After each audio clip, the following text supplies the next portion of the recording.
नमस्कार सभी दोस्तों को। आप सभी लोगों का स्वागत है। हम लोग 18वीं शताब्दी के नए स्वतंत्र राज्यों को पढ़ रहे थे पिछले लेक्चर में। चलो उसी को आगे करते हैं। क्या होता है, हैदर अली की मृत्यु के बाद टीपू सुल्तान अपने पिता के सिंहासन पर बैठता है और उन्हीं की नीतियों को आगे बढ़ाता है। अब देखते हैं आगे क्या होता है। और भी राज्य क्या है, उनमें से एक है मराठा साम्राज्य, जिनको हम पढ़ने वाले हैं। क्या था, मराठाओं को पूरी तरह कुचलने की और औरंगजेब की महत्वाकांक्षा पूरी नहीं हो सकी। मतलब मराठाओं को जड़ से ख़त्म कर दिया जाए, पूरी तरह कुचल दिया जाए, ऐसी महत्वाकांक्षा किसकी थी? औरंगजेब की थी, जो क्या ना हो सकी, पूरी ना हो सकी। मराठाओं ने 1707 की कालावधि, मतलब जो मराठाओं ने क्या था, 1707 की जो कालावधि थी के पश्चात मुगल साम्राज्य के अपक्षय में ठोस चुनौती प्रस्तुत की। यद्यपि वे किसी एक ऐसी शक्ति में से थे जो अखिल भारतीय शक्ति के तौर पर मुगलों को प्रतिस्थापित कर शक्ति शून्य को भर सकते थे। कौन? मराठे।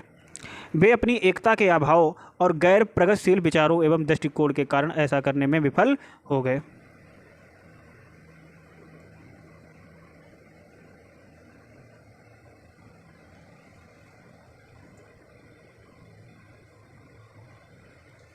शाहू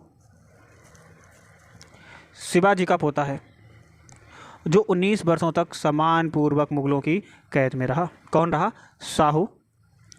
पोता किनका? शिवाजी का। 19 वर्ष कहाँ रहा? सम्मानपूर्वक मुगलों की कैद में रहा। और 1707 में औरंगजेब की मृत्यु के बाद जल्द ही रिहा कर दिया गया।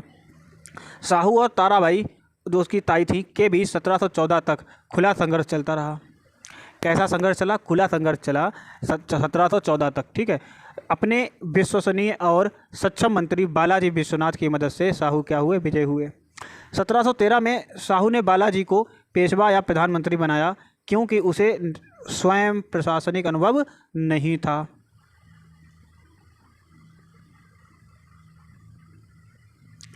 नए पेशवा ने तेजी से मराठा सरदारों और महाराष्ट्र के अधिकतर हिस्सों पर शाहू ने अपने नियंत्रण को बना लिया, अर्थात सुदृढ़ कर लिया, मजबूत कर लिया। उसने मुगल दरबार के संघर्षों और आंतरिक कमजोरियों का लाभ उठाकर मराठा साम्राज्य को सुदृढ़ एवं शक्तिशाली बनाया है। 1719 में सैयद बंधुओं के साथ उसके समझौते के फलस्वरूप शाहू को अपने क्षेत्र में के वैध शासक के तौर पर मुगल मान्यता मिली और मुगलों की कैद से शाहू के परिवार के लोगों को रिहा किया गया तथा 6 मुगल प्रांतों बीदर, बरार, बीजापुर, गोलकोंडा, औरंगाबाद और खानदेश से चौथ एवं सरदेश मुखी वसूलने के अधिकार मराठाओं को प्राप्त हुए। ये चौथ और सरदेश मुखी क्या हैं? टैक्स हैं।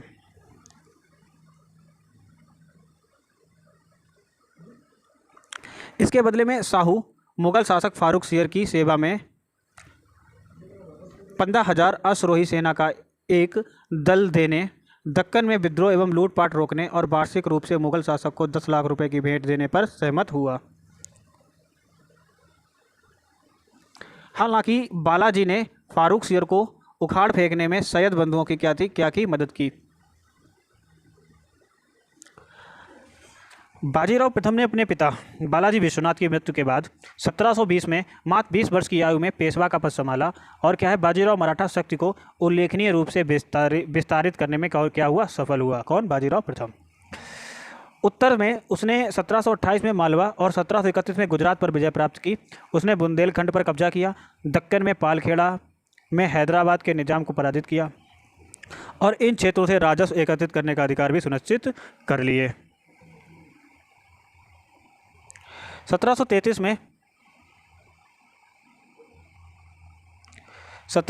में उसने जंजीरा के सिद्धियों के खिलाफ अभियान के नेतृत्व किया और उन्हें मुख्य भूमि से मार भगाया। बाजीराव ने 1737 में दिल्ली पर छापा मारा और मुगल शासक ने निजाम से मदद करने को कहा, लेकिन निजाम को भोपाल के पास फिर से पराजित कर दिया गया और संपूर्ण मालवा और नर्मदा तथा चंबल के बीच के क्षेत्र बाजीराव को सौंपने को बाध्य किया गया।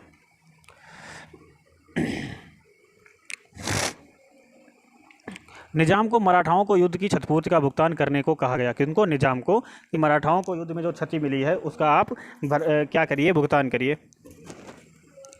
तथा दक्कन प्रांतों में चौथ एवं सरदेश मुखी वसूलने के अधिकार अतिरिक्त अनुदान देने के लिए बाध्य किया गया कि अतिरिक्त अनुदान दीजिए, ज़्यादा मतलब जो भी है उस पर टैक्स बढ़ा दिया गया। किस पे?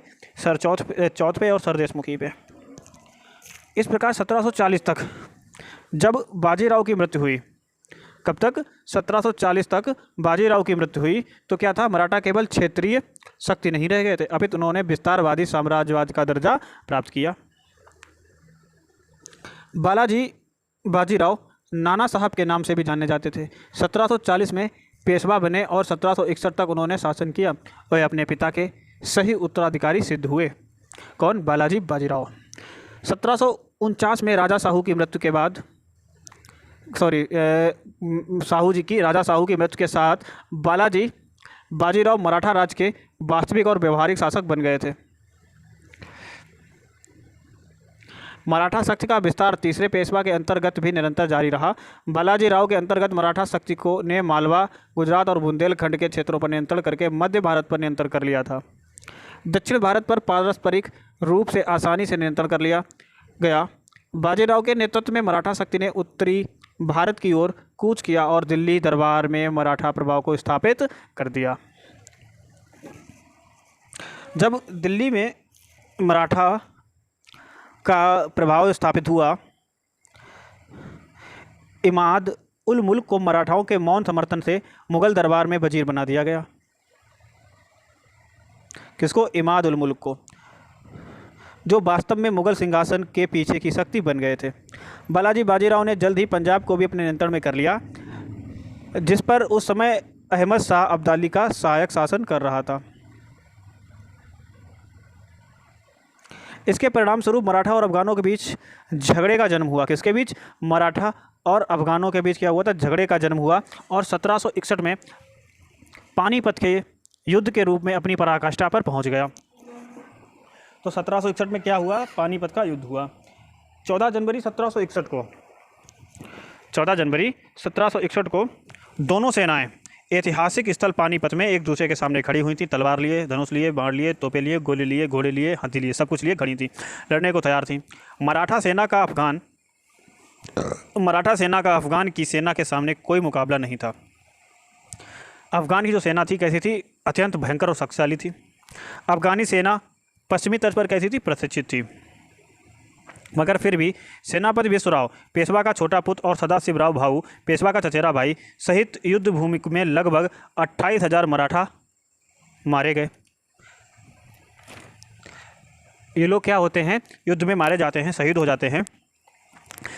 पेशवा करारी हार की खबर सुनकर स्वयं भी काफ़ी समय तक जीवित नहीं रह पाए।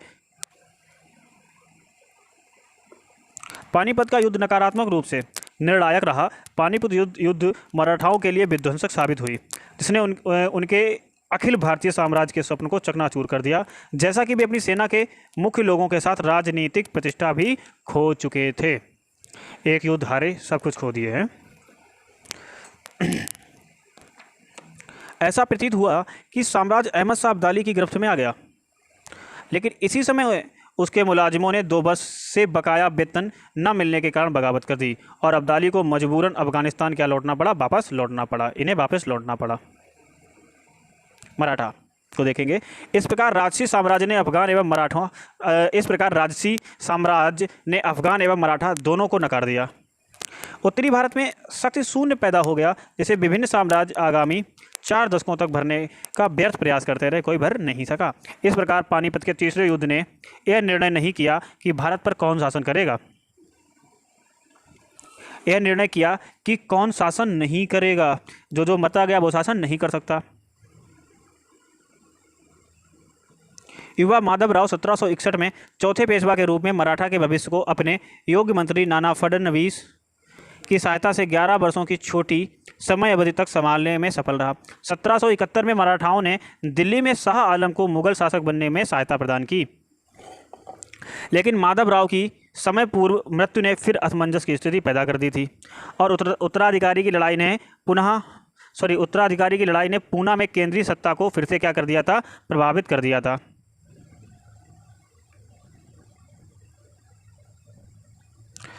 पेशवा नियंत्रित मराठा 5 स्वतंत्र राज्यों बदौड़ा, गायकवाड़, नागपुर में भोसले, इंदौर में होलकर, ग्वालियर में सिंधिया और पूना में पेशवा में क्या हो गए थे? विघटित हो गए थे, अर्थात टूट गए थे, बट गए थे। इनमें सिंधिया और होलकर बेहद महत्वपूर्ण थे और महादजी सिंधिया बेहद मेधावी थे, लेकिन दिल्ली का नियंत्रण प्राप्त करने के पश्चात उन्होंने राजपूतों के साथ साथ अपने प्रतिस्पर्धी होलकर और नाना फडणवीस को भी पराजित कर दिया और पूना की शक्ति क्या कर ली, प्राप्त कर ली भैया।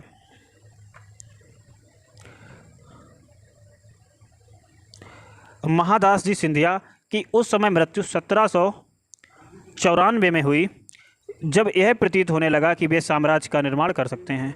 महाद जी की अपनी मृत्यु अपूर्णीय क्षति थी और 1800 में नाना फडणवीस की मृत्यु के साथ साथ मराठा शक्ति ने पुनर्जीवित होने की सारी संभावनाएं क्या कर ली थी, समाप्त कर ली थी भैया।